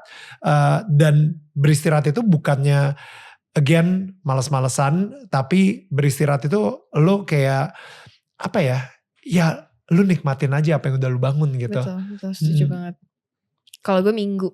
Kalau Minggu gak ngambil kerjaan. Karena gak ngambil kerjaan. What do you do when you don't do anything? Sometimes I do nothing, even just stare at the walls and just be there, be alive. That's so good. That's so good. Be alive. Be alive. Be alive. just be Main sama alive. kucing, aku punya kucing yang aku cintai setengah mati. Itu main sama kucing, I paint, I cook, do all sorts of things that I love and that actually refuels Yeah. my energy. That's it. That's it. I really like how you said that you just when it's your day off, you just are. You don't do anything. You can even stare at the wall and be actually, you know, like you don't feel guilty. It seems Of like you're course. actually quite. You find it's an achievement that Of I can course. be still and just be and not feel guilty about it. Right? It's amazing. Makanya namanya human being ya, Yeah. bukan human doing. Doing, exactly. Karena Yes. you be. You just gitu. be, Yeah. not do all the All time. the Gitu. time. But nobody teaches you that. I mean, we all get taught, okay, you do this, you do this, you do this. And I feel like, you know, as parents, we're really guilty of keeping our kids so busy. They go to school from 7:30 to 2, and then there's a ECA, an extracurricular lesson, and then they Yeah. come home and you have another extra lesson. And we fill the days of our kids with tutoring, with extra classes, because we're so afraid they're not going to be able to compete with the rest of the world. And so, and it just continues in uni. You work through the nights, you know, you study. And if you don't do anything, you just feel like, oh, I'm going to be left behind, or I'm not trying Doing hard anything enough. with my life. So in a gitu. way, we don't even know what it means to rest. And when we rest, we feel guilty. And Wow. we don't know how to rest because nobody ever taught us what kind of rest we need. And it's really confusing. And I really struggled with it, even though I'm someone I really like to be, but I would always feel guilty about it until, I don't know, like through the years, I realized actually it's a gift. Like I can just be still. I don't have to do anything, and I can be feeling grateful now. I don't feel I have to fill anything up anymore. I don't have to prove anything. I don't have to prove anything to myself or my like invisible mother sitting on my shoulder saying, you know, why are you not doing this or this? Dictating you on life. Yeah, gitu. and I've come to a point where I'm like, oh, I can actually not do anything and be okay and be and not feel I'm not enough. And but how do you learn rest when it's something that culture has never taught you? Are you gonna answer that or? No, it's too hard. Please, Ariel, lo aja. Kalau aku beberapa tahun belakangan ini ngerasa yang what works for me adalah aku keep a journal on the things that hal-hal yang udah aku lakukan minggu ini, hal-hal yang udah aku lakukan, udah aku capai bulan ini, hal-hal yang udah aku capai tahun ini dan beberapa tahun kebelakang. Tujuannya dua. Ketika aku ngerasa aku butuh istirahat, aku jadi gak being too hard on myself. Ketika ngeliat, oh enggak kok gue udah melakukan ini. So good. It's enough, you're doing enough. You're enough and you're doing great gitu. Tapi juga kelihatan juga tuh di jurnalnya ketika kayak harusnya gue bisa loh memaksimalkan potensial yang gue miliki lebih lagi dari ini. Oh ya udah berarti gue nggak boleh malas itu. Menurut aku itu yang ngaruh buat aku perbedaannya malas-malasan sama slowing down. Ketika aku nge-look back lagi ke hal-hal yang udah aku catat itu. Karena sebenarnya deep down aku tahu kok kapasitas potensial aku segimana. Jadi ketika aku lihat aku tahu oh ini kurang, harusnya gue bisa lebih semangat lagi mengerjakan ini. Oh ini sudah cukup kalau istirahat, memang lo butuh istirahat, lo capek. Itu what works for me. Dan apa ya menurut aku selain budaya slowing down yang kurang sama budaya paksa orang dan cecer orang untuk bahagia sih. Di Indonesia tuh orang suka banget yang kayak gimana udah sukses belum gitu, tapi jarang nggak pernah ada yang nanya gimana kamu bahagia sama hidupmu gitu. Oh, wow. Siapa sih kak? Aku kayak I was just talking about this the other day sama siapa ya temanku. Kayak I wish more people ask that to each other gitu. Are you happy with your life? Gitu. Gue ngelihatnya justru orang tua. Orang tua sering banget ditanyain sama temen-temennya gitu ya. Anak lu udah sukses ya sekarang. Tapi jarang banget mereka bilang kayak anak lu bahagia nggak? Iya, anak lu sehat gak? Anak lu sehat gak? Anak lu bahagia nggak? Konten gak dia Iya, dengan konten gak sama hidupnya Iya. gitu. Karena orang tua pasti langsung mikirnya kayak, oh iya anak gue bahagia kok karena dia Terima sukses. di sini gitu. Sekarang sukses dia kerja di sini. But are they happy though? Right. Jadi sekarang aku nambahin kalau nanya orang kayak, gimana kabar? Sehat? Bahagia hidupnya? Wow. Yeah, true. Yeah, that's so It's like, good. what are you busy with right now? Iya, That's lu like the lu first thing. lagi sibuk apa? Iya. Itu gue jujur lagi menghindari banget untuk nanya orang seperti itu karena itu akan menjadi sebuah yang tadi lu bilang sebuah tekanan. Bisa Kayaknya jadi gue harus pressure. sibuk. Gitu. Gue harus sibuk melakukan sesuatu.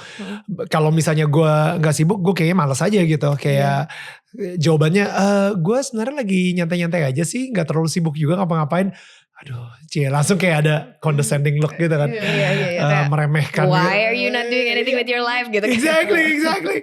Jadi gue akhirnya merubah dengan kayak, lu apa kabar kayak gitu. Aktivitas lu apa sih akhir-akhir ini? Aktivitas sih ya betul. Aktivitas gitu. Dan I like that. Gue jarang sih nanya, lu lagi bahagia nggak? Yeah, but I think people would be really shocked if we would ask them. Yeah, right. Like, yeah, But surprisingly, orang jadi jawab loh kayak, iya nih gue kemarin gini gitu. Jadi curhat. That's so good. Serius. Tapi that's so like you get a real answer instead of I'm exactly. good, you Kayak, know? apa kabar? Iya baik. Kayak no, I really wanna know how are you. Bukan kayak fine is not an answer. Fine is not how you are gitu. Jadi ketika ditanyain kayak bahagia, justru malah jadi kayak iya jadi gini. Atau kayak iya happy banget gue lagi jatuh cinta atau apa gitu. Itu kayak that's such a good conversation starter yang bukan basa-basi gitu menurut aku. Tapi karena aku juga ketemunya kan gak terlalu banyak orang ya. Emang aku ketemu sama orang-orang that I actually care about, that I actually love. Jadi dengan pertanyaan itu ya memang a good conversation starter untuk tahu how they actually are right now in life gitu. Yeah. I love that. It's good because you're not afraid of their answer. Because sometimes we're just like, we could feel like, oh, if I get the real answer, you know, how am I going to feel about that? Or, Okay. And I think a lot of people are not comfortable in actually dealing with the real, the real feelings of the people around them. So the conversation stays very shallow. Yeah. You know, like it's all just basa-basi. It's small talk. It never goes deep because you're afraid of going to the depths of yourself and of other people. True, right? betul sekali. And so therefore your relationships can never really go deep because you also really don't care. Betul sekali, Right? setuju. And if you really care, you're okay going into the depths of their feelings with them, right? True, And yeah. but we need to learn our own depths in order to be able to You go need to to other learn that people's depths. first. Yeah, betul. Yeah. Seru sih. Jadi Ariel Tatum, Yes. seberapa bahagianya kamu hari ini? Hari ini bahagia banget lah. Aku punya motivasi hidup setiap pagi bangun harus lebih bahagia dari kemarin. Little by little. Harus lebih banyak lagi things to be grateful for. Aku senang banget ketemu sama Kak Viola. Aku senang banget ketemu kamu lagi setelah lama kita gak ketemu. So yeah, because we choose our happiness. We choose to be happy. Ya gak bisa kita kayak gue happy kalau misalnya nanti deh, kalau misalnya ntar gue pulang bisa cepat gitu. Enggak. Ya. You don't make Ntar it deh kalau dependent. gue kayak happy banget deh kalau gue dapet apa gitu, kerjaan apa gitu. Kalau gak dapet gimana gak bahagia dong. Ya. I love that. Yang pastinya itu artinya kebahagiaan itu benar-benar datangnya dari dalam diri kita ya. Walaupun situasi kita di luar itu kelihatannya tidak ideal, tapi kita tetap bisa memilih untuk bahagia. Walaupun kita belum dapat yang kita mau, tapi kita tetap bisa memilih untuk bahagia dalam mendapatkan hal tersebut gitu. Kita tetap bahagia dengan proses. Dengan mensyukuri apapun yang ada di hidup kita saat ini exactly. juga. Dan kita juga tetap bahagia di mana misalnya ada orang-orang yang menyerang, misalnya orang-orang yang berkata yang kurang berkenan gitu, tapi tetap aja lu bisa bahagia karena lu tahu diri lu siapa dan lu tidak memberikan kekuatan kepada orang tersebut atas kebahagiaan di dalam diri lu kayak gitu. So I like that. And Ariel, untuk membuat lu lebih bahagia lagi, kita ada souvenir. Suka hadiah. So ini isinya, Can I open it? Yeah sure. Ini isinya si rumah itu, that clay, dan yes, There you go. Nanti lu bisa isi Lilin di situ. Ini eksklusif banget hanya untuk tetangga Daniel, tetangga kamu, Thank you right? so much. Kita nggak jual di mana-mana lagi. Terima kasih Yes. benar-benar ada cap ya Daniel. Yoi. Tetangga Yeah. kamu.